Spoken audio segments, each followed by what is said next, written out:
Bonsoir chers auditeurs et bienvenue dans votre émission Jeunesse en parle, un espace d'échange et de réflexion consacré aux préoccupations de la jeunesse.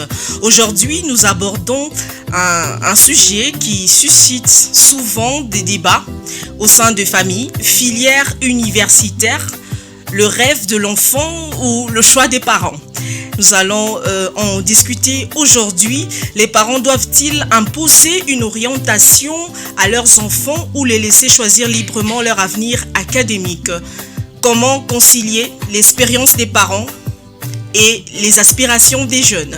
Pour en parler, nous recevons pour vous Monsieur Guy Israël Mukonkole, avec qui nous allons partager, je dirais plutôt, lui partagera avec nous son point de vue et ses expériences. Restez à l'écoute et n'hésitez pas à participer à cette réflexion en nous écrivant sur WhatsApp au 090 21 27 486 et à nous suivre sur nos différents réseaux. Nous sommes sur TikTok, je voulais dire. Nous sommes sur Facebook et puis sur YouTube. Nous sommes Béton FM. Sans plus tarder, je m'en vais directement saluer mon invité avec qui nous allons nager dans le bain de Jeunesse en parle. Je le reçois premièrement parce qu'il est jeune et deuxièmement parce qu'il a de la matière. Je le laisse se présenter. Bonsoir messieurs. Bonsoir Madame Zaté. On vous appelle comment? Je reprends le nom de Guy Israël pour faire court. Guy Israël Mukonkole. Monsieur Guy Israël Mukonkole, aujourd'hui nous allons parler, la question elle est posée, c'est celle de savoir filière universitaire, le rêve de l'enfant ou les choix des parents. Sans plus tarder, vous pouvez répondre à cette question? Le choix des parents ou le rêve de l'enfant? Exactement. Tout dépend du contexte. C'est vrai que les enfants, on a toujours des rêves. Quand on est petit, moi j'avais des rêves de folie. Mais parfois je ne sais pas qu'est-ce que ces rêves-là peuvent demander. Tu vois. Mais après, en grandissant, les parents nous orientent un peu pour nous guider dans nos choix, dans nos décisions en fait. Choix, oui. Rêve de l'enfant, oui.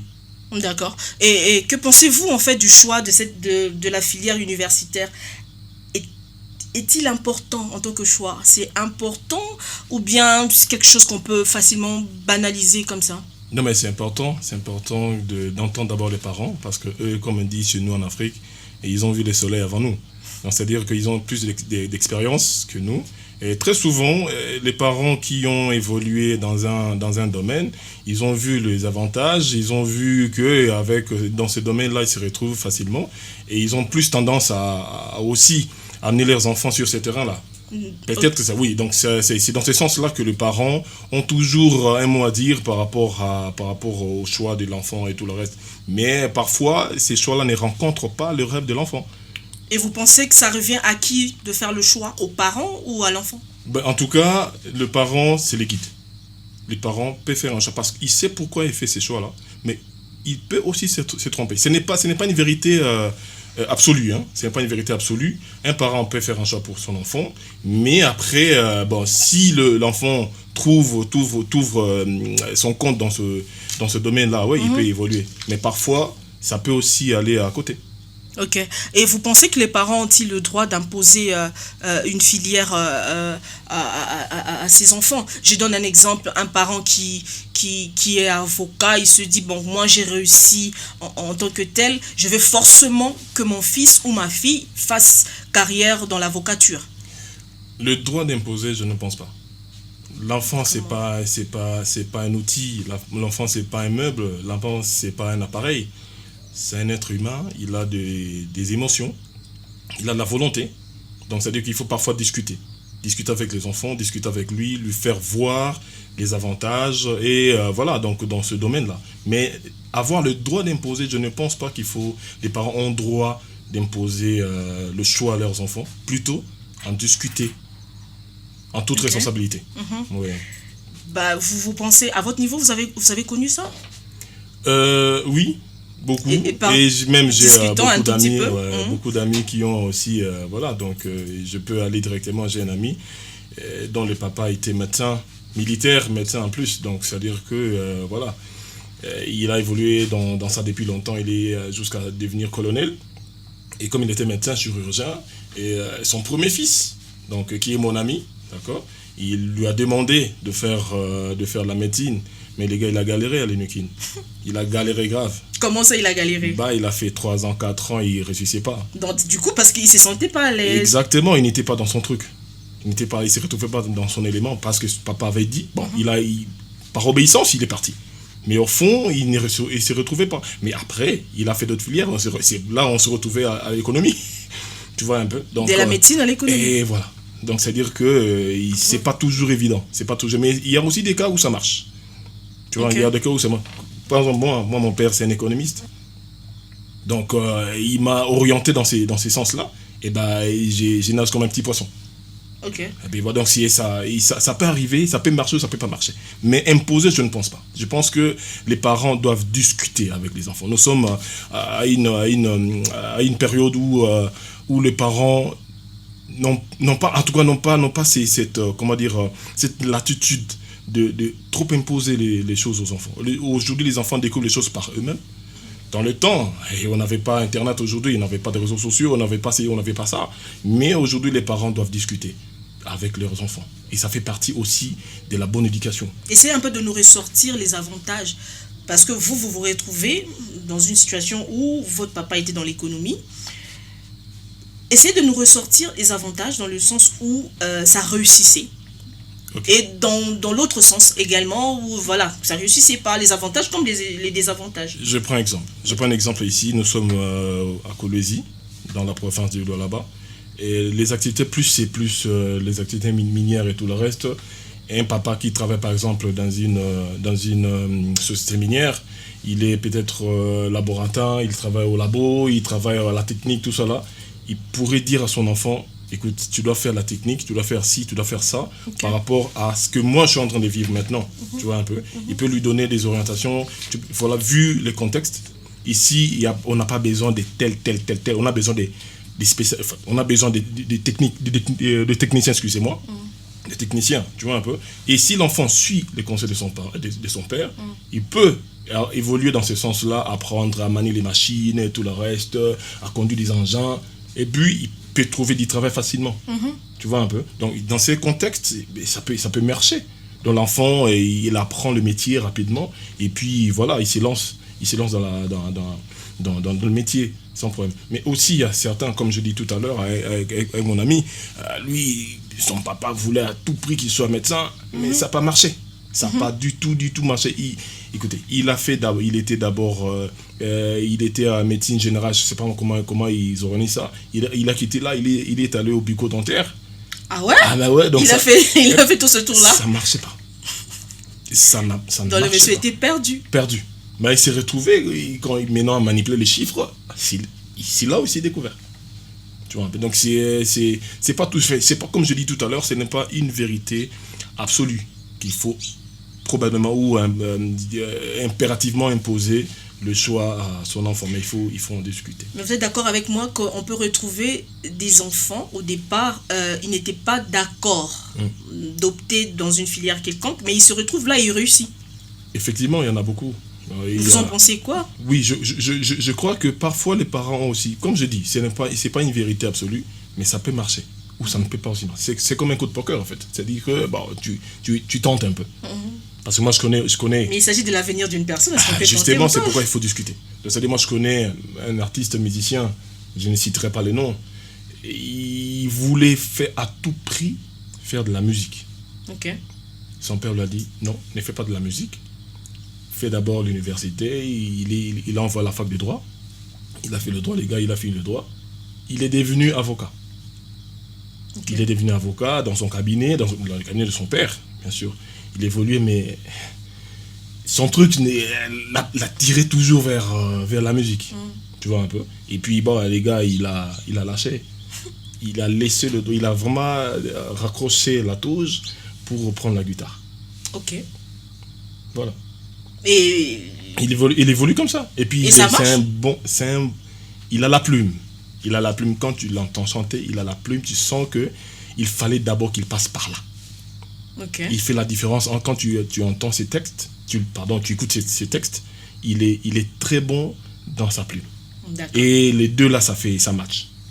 Mais dans quelle mesure les aptitudes et les passions de l'enfant doivent-elles être prises en compte par les parents? Dès les bas âges. Je pense que nous Africains, on est un peu en retard. C'est-à-dire les parents européens savent dénicher ou détecter les talents de l'enfant dès les bas âges. Et l'oriente dans ce qu'il veut, dans ce qu'il veut faire. Tu vois, c'est là où il faut. Je pourrais même emprunter, je peux paraphraser ces versets de la Bible qui dit montre à ton enfant la voie qu'il doit suivre quand il est petit, quand il sera grand, il ne s'en détournera pas. C'est-à-dire que je prends ça comme ça, mais quand tu vois l'enfant développer certaines aptitudes ou un élan par rapport à X, Y métier, tu peux l'orienter. Il y a beaucoup d'enfants qui ont été envoyés faire la musique dans des grands conservatoires.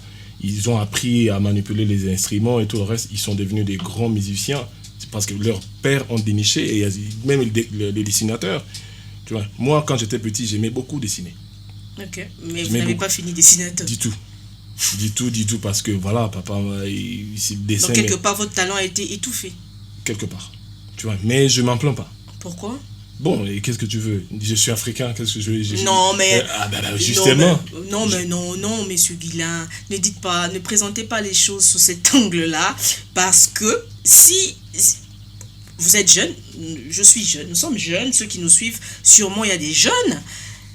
Il y a une personne qui n'est pas encore mariée, qui n'a pas encore fondé une famille. Il voudrait faire autrement, emprunter un autre chemin. Déjà, vous dites que les Africains, nous n'avons pas ce flair-là de détecter les talents auprès de nos enfants quand ils sont tout petits.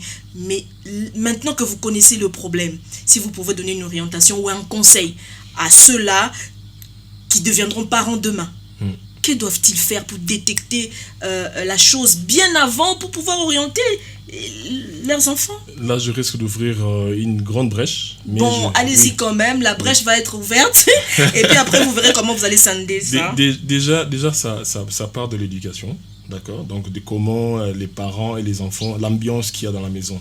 Les papas n'est pas les lions.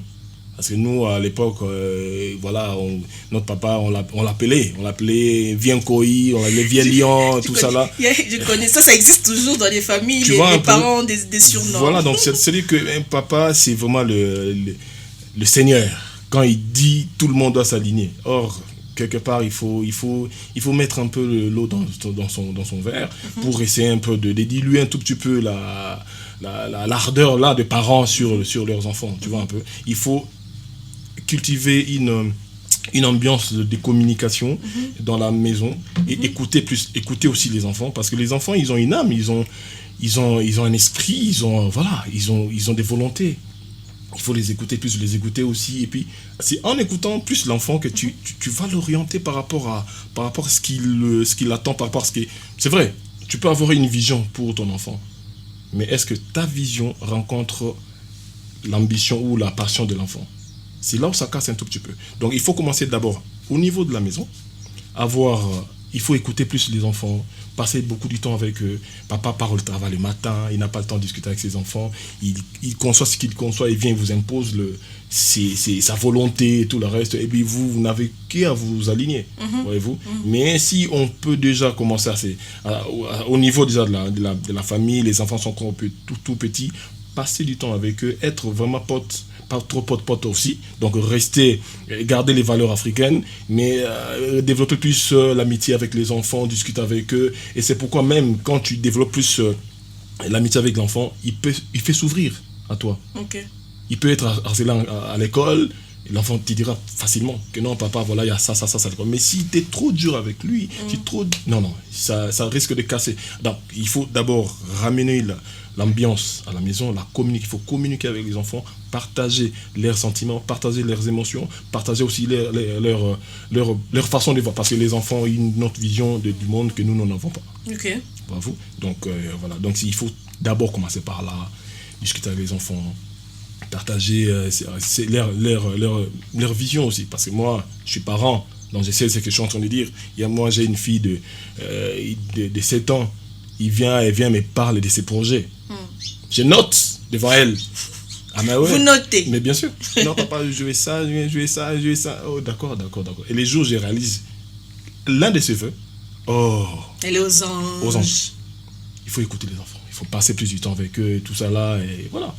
Ça commence là. Et quand tu développes cette proximité avec les enfants, ça permet aux parents d'injecter, donc subtilement, la vision, sans pour autant les forcer. Ok. Voilà. Donc c'est aux parents d'injecter en fait la vision. Ben oui. L'enfant ne naît pas avec la vision. Du tout. L'enfant découvre la vision, découvre le monde dans la maison. Et comme je dis, nous Africains, on dit que les parents, ils ont vu la lingala, donc mon amour il bosse na biso. Mon amour il bosse na biso. Donc c'est à dire qu'on découvre le mot avec eux. Tu vois un peu. C'est vrai que nous on a notre façon de colorier le monde et tout le reste, mais les enfants aussi ont leur façon.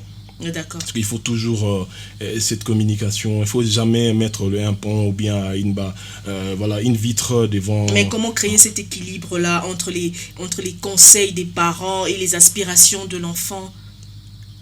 Il faut quand même créer un juste milieu, un certain équilibre. Bien sûr. Tu n'as jamais entendu parler que les enfants, les filles, sont trop souvent avec leur maman à un certain âge. Donc, quand ils sont petits, ils sont avec leur papa. Ouais. Mais plus elles grandissent, plus ils s'attachent à leur mère. Ok. Et là, ils partagent des petits secrets. À l'époque, nous, à l'heure de nos parents, quand une fille atteint l'âge mature, 13 ans, 14 ans, on les amenait quelque part, on les enseignait les choses de la vie et tout. Et les hommes aussi, hein. Donc, c'est-à-dire que... Mais c'est pareil. Oui, même si avec les hommes, les papas sont souvent absents. Tu vois un peu. Donc, et ils apprennent à l'extérieur avec leurs potes. Ce sont nos valeurs ancestrales que nous avons perdues. Il faut les récupérer. À un tel âge, il faut orienter les enfants. Il ne faut pas les laisser comme... Non, comme des... Pas du tout. Comme des petits moutons sans maître. Non. Les enfants sont des êtres humains que le Seigneur a placés sous notre responsabilité. Il faut les guider, il faut les garder, il faut les orienter. Tu vois? C'est pourquoi j'ai dit au départ, donc c'est-à-dire que tout dépend du contexte. Tu vois un peu? Donc l'enfant, il naît, il n'a rien, il n'a pas de vision, il n'a pas d'ambition. Les ambitions naissent dans la société. Quand il voit les choses, quand il voit comment papa fait des choses, quand il voit comment maman fait des choses. Et aussi, si je peux encore aller très loin pour ne pas me perdre, comment votre relation dans le couple et cela inspire les enfants. Mais c'est quoi le lien? Ah mais oui. Non mais c'est quoi le lien? Mais tu sais pas. En quoi est-ce que la relation des parents peut-elle influencer en fait cet enfant dans son choix et puis après dans sa vie parents, à l'université? Quand les enfants naissent, ils n'ont pas de repère que leurs parents. D'accord? Okay. Et la qualité des relations que vous avez chez vous influence la personne que vous devenez. Dites ça mieux, autrement. Tout ce que vous avez vécu dans votre enfance ont influencé ou ont contribué à ce que vous êtes aujourd'hui. De vous en disant que c'était votre papa qui vous avait orienté en économie. Mais maintenant, lorsque vous êtes dans un domaine que vous aimez, vous pensez qu'un étudiant peut évoluer ou un enfant peut évoluer dans un domaine qu'il aime déjà dès le départ? Oui. Voilà. Quand tu aimes quelque chose, je donne un exemple. Je réponds par un exemple. La bête noire de beaucoup d'élèves, c'était l'anglais et les mathématiques. Ça, c'est sûr. D'accord? Ouais, ça s'arrête jamais. Jamais. Mais moi, j'ai essayé de contourner ça. Comment? Parce que je n'aimais pas l'anglais, ni les mathématiques. Alors, je me suis rendu compte que je commençais à détester les professeurs d'anglais, les profs de maths. Et quand j'ai changé la stratégie, je commençais à dire, ah, pourquoi je n'ai réussi pas ces cours? C'est parce que je n'aime pas ces professeurs-là. Et je commençais à aimer les professeurs. Et j'ai aimé le cours. Et si l'enfant aime déjà quelque chose, c'est déjà un oui potentiel. C'est-à-dire qu'il a déjà un pas vers la réussite. Et quand tu aimes, tu mettras tout ton cœur, tu mettras toute ton âme dans ce que tu fais. Quand tu aimes quelque chose, surtout quand il y a de l'amour, de la passion, il y a autre chose, quoi. Chers auditeurs, chers amis de la radio, je vais emprunter vos mots, votre expression. Vous avez dit lorsque tu aimes quelque chose. Vous répétez ça, s'il vous plaît? Non, lorsque tu aimes quelque chose, on ne te force pas. Lorsque tu aimes quelque chose, on ne te force pas. On ne te force pas, en fait. Donc, tu le fais bien et tu le fais mieux. Avec tout ton cœur. Avec tout ton cœur. Avec tout ton cœur. Merci à vous qui nous suivez. Nous sommes sur Béton FM. Nous émettons sur la 106.5. Là, c'est pour ceux qui nous suivent ici dans la ville de Kolwezi, dans la province du Lualaba. Et sur les réseaux sociaux, nous sommes sur TikTok, sur Facebook et puis sur YouTube. Donc, la seule manière pour vous de nous soutenir, c'est de suivre nos émissions, aimer, liker, pourquoi pas partager. Je reviens, parce que nous sommes en train de chuter. Je reviens vite. Monsieur Guy Israël, vous pensez que... je sais que ces genres de cas, ça existe toujours. Mais est-ce que vous avez rencontré des jeunes gens qui se sont décidés d'arrêter carrément d'étudier simplement parce qu'on leur a imposé une filière. Voilà, ils se disent, bon, comme vous voulez ça, du coup, je n'étudie plus, j'arrête. J'ai entendu parler, mais moi-même, je n'ai pas vécu. Mais j'ai un exemple, c'est un témoignage d'une collègue à moi avec qui je travaillais. Son mari avait un cabinet d'audit où il a, parce qu'il n'avait pas, il a toujours ses cabinets d'audit. Tous ses enfants, il n'y a personne qui a fait le finance. Et il y a un seul, le dernier, il a carrément imposé. Carrément imposé, parce que lui, il envisageait qu'après lui, comme tu as dit tout à l'heure, il prendra le relais et tout le reste.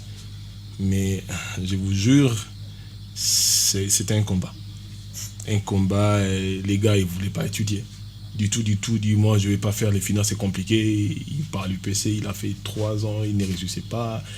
Carrément, il dit non, je vais aller en Europe. Et il a arrêté ses erreurs et ses études pour fuir. Il est allé en Europe. Je sais pas qu'est-ce qu'il fait maintenant. La faute à qui? Les responsabilités partagées. Parce que c'est vrai. Par moments, les parents, ils n'ont pas toujours tort. Parce que comme j'ai dit tout à l'heure, ils ont vu le soleil avant nous. Ils savent pourquoi parfois ils nous poussent vers... un bon parent ne jure que sur la réussite de ses enfants. De ses enfants, oui. Ça, c'est pas faux. Ouais. Tu vois un peu. Il ne jure que sur la réussite de ses enfants. Et pour lui, la meilleure façon d'y arriver, il te pousse. Peut-être il va avec tous les moyens qu'il y a, donc africain qu'il est, il veut, tout ça là. Peut-être on manque de tact. C'est pourquoi j'insiste sur la façon de communiquer avec ses enfants. La meilleure façon bon, ici je ne veux pas communiquer comment manipuler les gens, mais la meilleure façon d'attirer les gens vers soi, c'est d'être un modèle pour eux. D'accord. C'est d'être un modèle pour eux. D'être un modèle pour eux.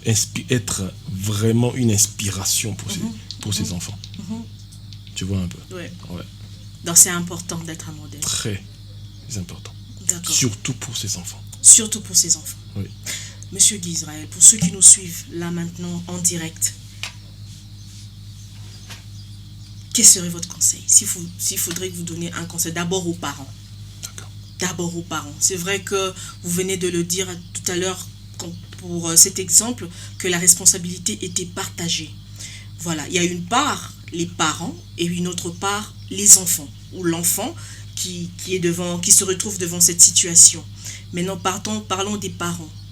Que donneriez-vous comme conseil? Que diriez-vous à ces parents-là? En tout cas, je ne dirai pas autre chose que ce que j'ai déjà dit ici. Vous pouvez vous répéter. Justement, c'est ce que je m'apprête à faire, mais je veux le dire autrement. Merci beaucoup. Aux parents, je dirais, essayez un peu d'être un peu plus large avec les enfants. Si vous avez des visions, vous avez des ambitions, des projets pour vos enfants, Vos enfants ne sont pas de meubles. Discutez-en avec. Parlez-en avec. Et quand tu discutes avec ton enfant, tu lui fais voir les avantages et les inconvénients de ce que vous voulez pour lui. Et faites-lui comprendre que c'est pour son bien que vous voulez qu'il fasse ça. Et écoutez aussi son retour. Il faut pas aller dans les sens d'imposer. Il faut être politicien en fait. Il faut vraiment agir avec beaucoup de tact et de diplomatie pour convaincre. D'accord. Voyez-vous, les parents, s'il vous plaît, essayez d'être un peu plus diplomatique avec vos enfants. Si vous voulez les conduire vers vos ambitions, vers vos projets sur eux, essayez d'être un peu plus diplomatique et plus tact. Et aux enfants, à ce jeune qui a peur, il aimerait bien donner son avis par rapport à son choix, ce qu'il aimerait bien faire, mais il a peur de ses parents. À ce jeune-là, à cet enfant-là, qu'est-ce que vous donneriez comme conseil? Aux enfants, il faut d'abord obéir aux parents, ce qui est important. C'est même une recommandation de la Bible. Il faut honorer ses parents. Et en deuxième lieu, il faut discuter aussi avec les parents, faire des 50-50. Okay. Voyez-vous? Donc, c'est comme l'exemple de ces musiciens que je viens de... Bon, j'ai pas cité les noms, je le tais parce que je ne vais pas faire la publicité de quelqu'un. Et il a discuté avec son père, il a fait ce que son père voulait, d'accord? Et après, il a fait ce qu'il voulait après. Et puis ça le réussit. Et lui-même, il dit en tout cas, si je n'avais pas fait d'études, je n'aurais pas cette intelligence. Exactement. Et c'est très important. Et c'est pourquoi il faut toujours discuter. Il faut dealer en fait. Il faut dealer avec les parents, il faut dealer avec les enfants. Il faut dealer. Il faut dealer. Est-ce que je peux prendre ça pour votre dernier mot? Pour l'émission d'aujourd'hui? Oui, en tout cas. Je pense que ça résume tout ce qu'on a dit ici. Chers parents, dealez avec vos enfants. Ne les imposez pas. Chers enfants, obéissez à vos parents et apprenez aussi à dealer avec les parents. Voilà, chers parents, dealez avec vos enfants. Et chers enfants, obéissez à vos parents et dealez également avec vos parents. Donc le deal, ça se fait de deux côtés. Exactement. Voilà, ça se fait de deux côtés. C'est sur ce mot que nous mettons fin à notre émission d'aujourd'hui. Jeunesse en parle. J'ai eu le plaisir de recevoir pour vous Monsieur Guy Israël Mukonkole, l'homme aux multiples cerveaux, qui nous a vraiment fait du bien. On a parlé, on a discuté et je sentais qu'il avait encore des choses à dire. Mais on y va mollo, Chers auditeurs de Béton FM, merci. Je suis Njate Saren Maoua pour les intimes. Je vous remercie de nous avoir suivis. Je ne peux pas mettre fin à cette émission sans faire un clin d'œil à Monsieur Kaninda Yoksan, le responsable de RSE au niveau du Grand Lualaba et le DG de Chamberlain. Un clin d'œil également à Monsieur Lee. Je ne sais pas si je vais bien le dire. Si je ne le dis pas bien, ne me tenez pas rigueur. Monsieur Alain Libanza. J'espère que je l'ai bien dit. Clin d'œil à vous. Merci de nous soutenir partout où vous êtes. Nous sommes là, Jeunesse on parle, Saren est là et c'est pour moi un plaisir. D'ici là, portez-vous bien, prenez bien soin de vous. Au revoir.